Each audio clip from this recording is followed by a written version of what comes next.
Hello, this is your evil twin, welcoming you back to Let's Play Singularity.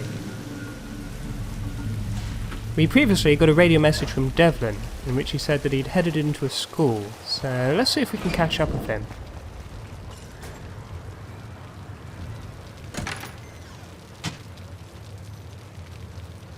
Apparently the kids were celebrating Reactor Inauguration Day.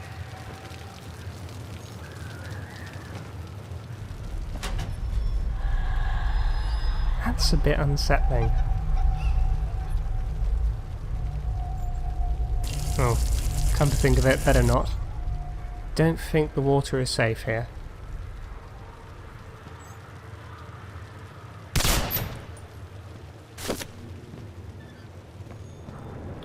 Echo event.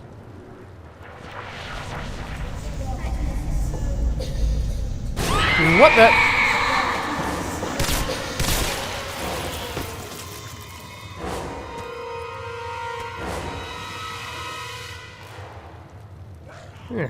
That took care of him.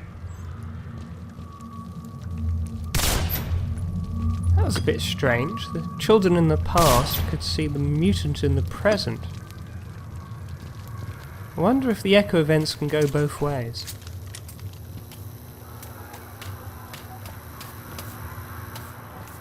What happened here? Help me.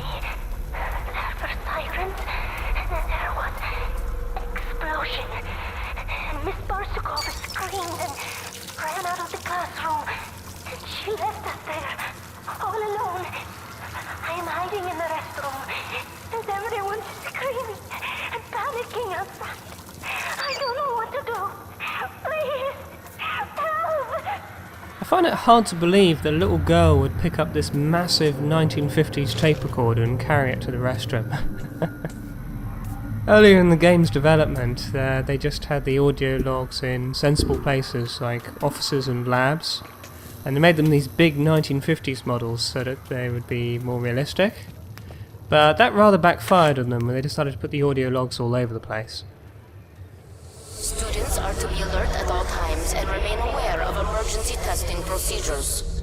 Do you like those creepy microphones?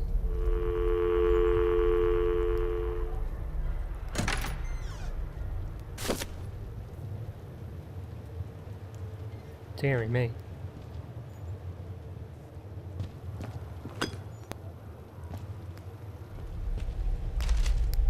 Apparently Dr. Demichev ordered that the kids in the cafeteria have assigned seating, which the kids weren't too happy about.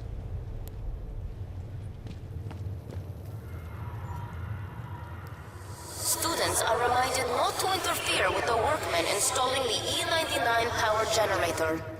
Huh, you can use these more than once. Classes will begin in 10 minutes. Students are not to be in the hallways while class is in session. I decided to go back and see if I'd missed any messages. E99 is a valuable element that can only be found on Katorga 12. Here it is mined at a depth of over 1 kilometer underground. We heard that one before.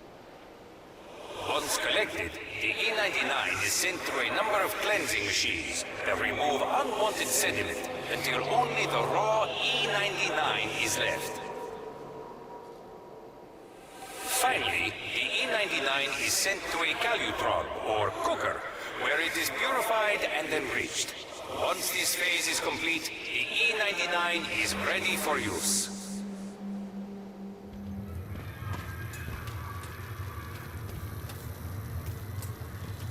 All of these red decorations celebrating Reactor Inauguration Day. And we're in the cafeteria. Hello? Hello, anyone there? Huh, what's that orange stuff?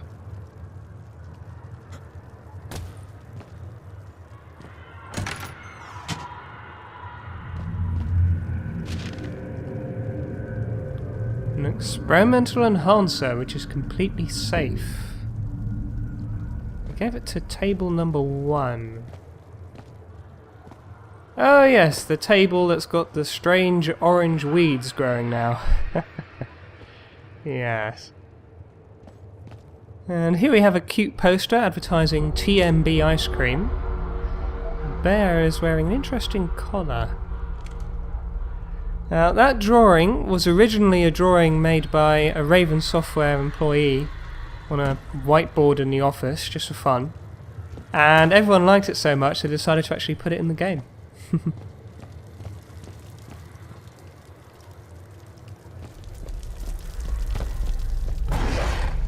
Where did he come from? Come on, get his leg. That's his arm. There we go.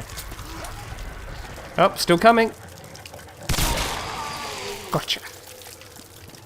Apparently they can crawl around even if they've only got one arm and one leg. It's a little strange that there are all the decorations for reactor inauguration day, since later in the game they'll actually tell us that the Singularity reactor was up and running for some time before the disaster. I figure the discrepancy is due to the fact that they changed the game's storyline quite late in development. So originally the reactor was going to blow up when they were first starting it up, but they later changed it to being operational for a while. This door just leads back to the main corridor.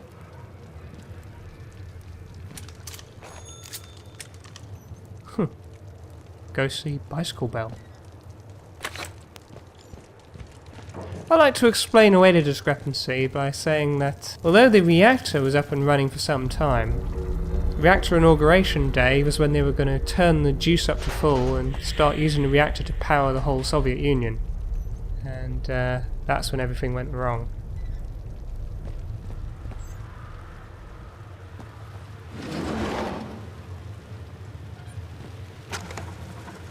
Dr. Demichev has told us the equipment they're installing at the school is safe, but I'm worried. I have a friend who works at one of the animal testing labs, and he told me E99 mutates living flesh. How could they expose the children to something like that? Oh, unfortunately they weren't too concerned about safety risks of E99 generators, given that they were actually putting it in the kids' food.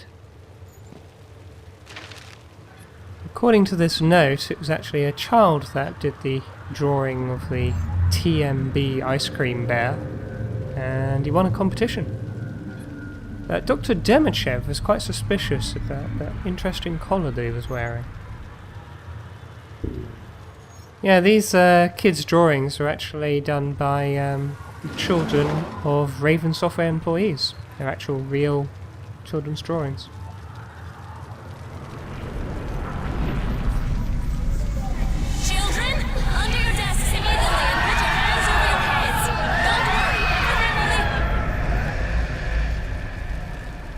Pretty ghastly stuff, all those kids dead under their desks. Unsurprisingly, duck and cover didn't really work out too well.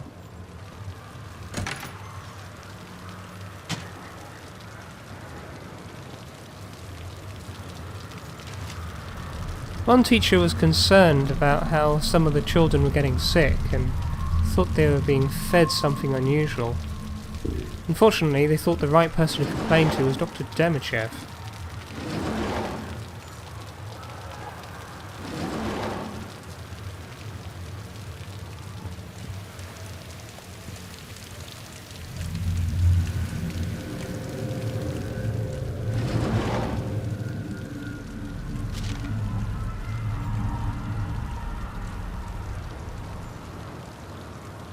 Aww, that's quite adorable, that.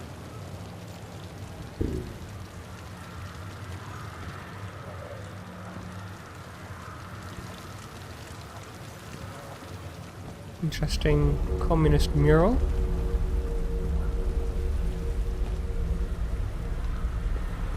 Now, what better place to learn about Element 99 than at the elementary school?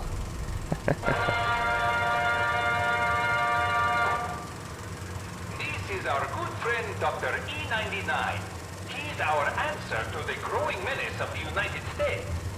You see, America created the atomic bomb, A powerful weapon they've used twice now on large cities. But thanks to a recent discovery, we control something much more powerful. We control the might of E99. E99 is a rare element that can only be found deep underground here on Katorga 12. A base was built on this island to study it. You see, our scientists think that someday they will be able to use E99 to accomplish some pretty amazing things. Like taking barren farmland and making it productive again. Or taking a sick man and making him a super soldier. They even hope to be able to turn back the clock on old citizens and make them young again. The might of E99 means we no longer need to fear America's atomic power. The possibilities for E99 seem endless. Who knows? With its help, we may soon be able to travel through time itself. But whatever its uses, we can sleep soundly, knowing that E99 will protect us from the evils of the West and make the Soviet Union a safe and dominant superpower. Wow, impressive stuff. Not just a source of energy, apparently it could make things grow or even turn back time.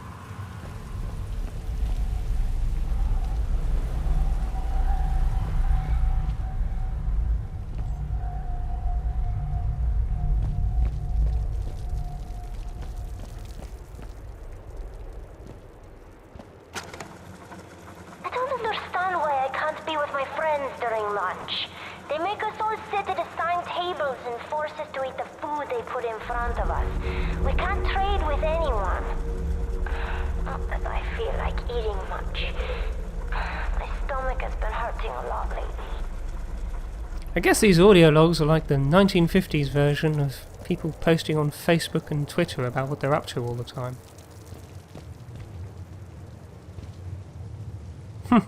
Cosmonaut on the moon. I wonder if the authorities actually encouraged people to leave audio logs, and they could secretly listen to them as a sort of surveillance.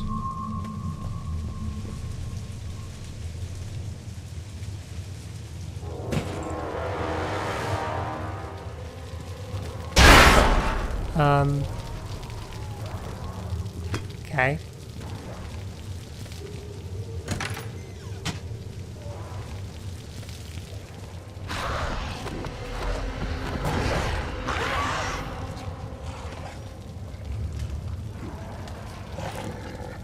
Read any good books lately?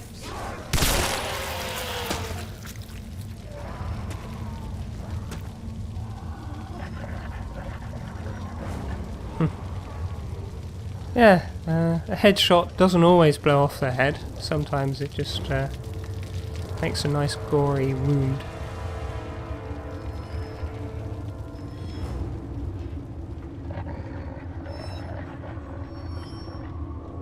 No way up there.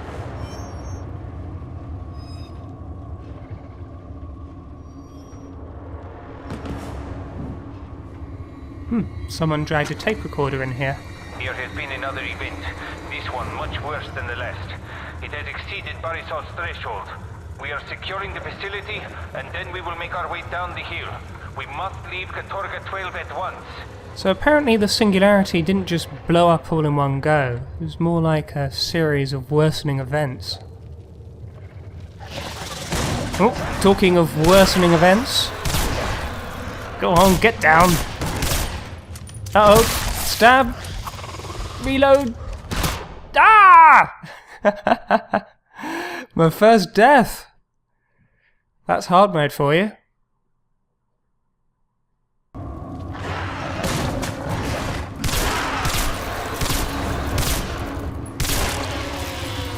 Hard mode doesn't make the enemies any tougher, but it makes you much more susceptible to damage. It also makes the health packs less effective. Health is very important in hard mode, as is trying to avoid being hit. Something moving. pick up this gun. AR-9 Valkyrie, the primary assault rifle of the USSR. Well, that doesn't seem right. I mean, that should be the Kalashnikov. You know, the AK-47 and then the AK-74. Are they doing a thing like GoldenEye and Stalker, where they're changing the names of guns just to avoid rights issues of the weapon manufacturers? Well, no, because this isn't simply a Kalashnikov. Raven, yeah, they used a Kalashnikov as a sort of base model, but then they did a bunch of kit bashing, Frankensteining, put a whole load of sci-fi gizmos on there. And yeah, it's named after a thing from Norse mythology. Curious choice for a weapon of the Soviet Union. And yeah, it's pretty high-tech. It's got a holographic sight. You wouldn't expect that from a Cold War weapon. Looks cool though.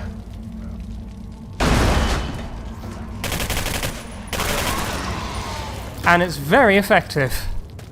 Each bullet is almost as powerful as a Centurion pistol bullet, except the Valkyrie fires them full auto. And it's very accurate. There's very little bullet spread.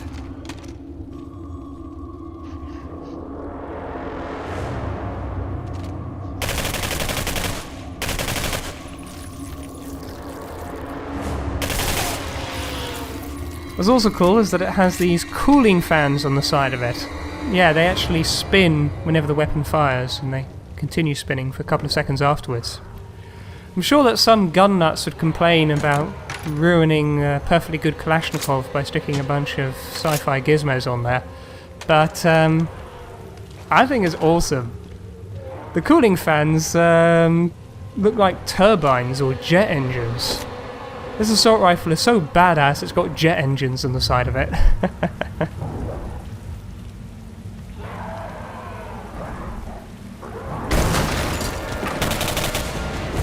Rico, you're alive! Figured you fought! Hi there, Nolan North. Help me! I mean, Devlin. Son of a bitch, they're coming to the window! Light them up!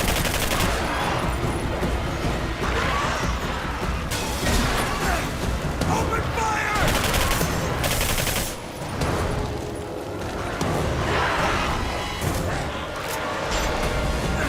I'm gonna open the door! I'll take left, you take right! Ready? Ready. 1, 2, 3! Open fire!